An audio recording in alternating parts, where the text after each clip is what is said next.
የአማራ ህዝብና የትግራይ ህዝብ ጭራሽ መልሶ እንዳይገናኝ ሆድና ጀርባ እንዲሆን ካሁን በኋላ የታሪካዊ ጠላት አድርገው ለመቀጠል ያደረጉት ሲስተም ስለሆነ ያ በግለሰቦች እንጂ በህዝቦች መካከል እንዳልተፈጠረ አድርገን ነው መውሰድ ያለብን።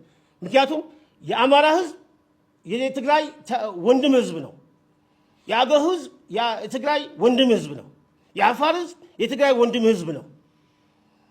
ይሄንን ካልን ዘንዳ ግን ይሄን እንዳይሆን የሚፈልጉ ኃይሎች የሚጠቀሙበት አሁንም ብዙ እንትኖች አሉ። ያንን መቅረፍ አለብን። ያንን መዝጋት አለብን። እንዴት ነው የምንዘጋቸው? እነዚህን ህዝብ ለህዝብ ወታደራዊ ብቻ አይደለም ስትራቴጂካዊ በሆነ መንገድ መሬት ወርደን ህዝቡ ከህዝቡ ጋር ተገናኝቶ ያለውን ችግር አንድ በአንድ እያወጡ እንዲረዱ ማድረግ የኛ ስራ መሆን አለበት። አመሰግናለሁ።